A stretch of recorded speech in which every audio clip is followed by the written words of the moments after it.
We are off the runway, air and water show style. This is Cubs Postgame Live, presented by Yuengling Flight, the next generation of light beer. And thanks to the high-flying heroics of a number one Seiya Suzuki, you saw this right here, unbelievable. And he was number one in all the Cubs fans' books today, but that was home run number 21 on the season. The fellas back to that 500 mark in Friday games, and that one, a thriller. Game one of a 6-game homestand.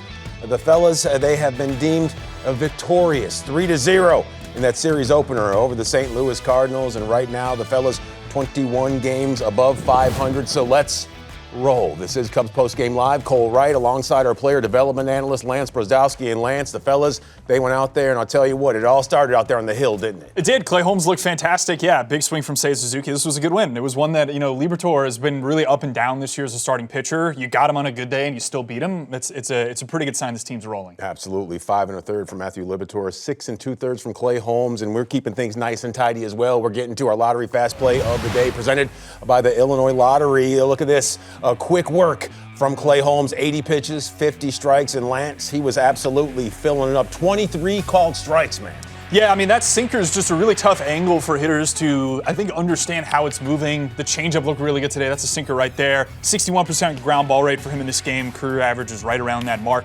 The interesting thing to me is the velo is still down. Heidi Watney had a good hit in the game about how he's kind of working on that drive leg that he broke from the shin injury that kind of kept him out for a couple months, and getting that feel back maybe pushes the velo up. But I gotta say, I'm obviously the guy who's gonna jam velo. Velo's king from a pitching standpoint. There are a few guys in baseball that can survive without the big velocity, and I think Clay Holmes is one of them just because of how weird his angles are and how much he's on the ground. So it was a good outing, and it's especially encouraging if you imagine him sitting a tick higher by the time you get to mid-September, rolling into the playoffs. That just makes him even better, in my opinion. Yeah, those 11 ground ball outs, that's tied for a season high by a Cubs starting pitcher. And you talk about those weird angles. You're used to seeing a dude who's as large as all outside, like Clay Holmes, or when he's coming from that angle that he usually comes from, you're used to seeing velo after that. And when you're not used to seeing as much when it comes to that radar gun, it's somewhat of a different look, isn't it? It is. 6'5", 245. He's a big dude. We were talking about this as we were watching him pitch today. Like Tarzan. He's a big guy, man. And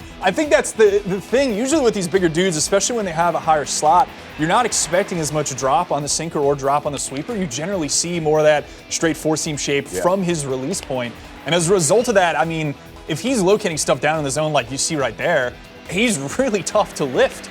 We had a couple fly balls early in this game, but the majority of contact you're seeing here is more line drive base, using the middle of the infield, 2 Gold Glove defenders there. I mean, yeah, this is the Clay Holmes that you acquired from the Mets. This is a guy who's on the ground 60+% of the time, which is one of the highest marks in baseball, and you could ride him to a victory. Yeah, this is nuts right here. Taking a look at some of these historic numbers yesterday and today, the first time the Cubs were involved in back-to-back games where the first 22-plus hitters were retired. Clay Holmes, he went out there, got after it, just like Matthew Liberatore, just like what we saw yesterday when Cade Cavalli and Kevin Gossman were really pumping strikes across that plate. Let's get to our insurance play of the day, presented by Insure on the Spot, and we're turning our attention to this man right here, Seiya Suzuki, 21st home run of the year, and that was certainly an exclamation point in this ballgame, Lance. It was a big one. So Marmol pulls Liberatore there and then goes to Soriano, and he just looked off. I mean, first pitch to Suzuki was middle. He kind of threw 2 away, and then he went back to a changeup here. Seiya Suzuki slugs .757 on pitches over the middle of the plate. If there's one thing you don't want to do as a pitcher, is throw it middle, because every time he makes contact, it goes very far. Yeah, and you're looking at the third time through. Liberatore not usually at his best that time through. However, you look at the pitch selection right there, Seiya Suzuki, he was all over. Doesn't matter who was out there on the hill. Was it just his time? No, I mean, I think, I was thinking about this. He, to me, is one of the most indispensable hitters in this lineup. Take PCA out, right? Front run for MVP right now. There's no other qualified hitter in the Cubs lineup that slugs over 420 right now. He's the guy. Like, this team is so on-base driven. Seiya Suzuki, to me, is one of the key pieces as you head down the stretch run that can clip games and completely swing them in this direction. He's the guy who can put up 3 runs on a swing most consistently.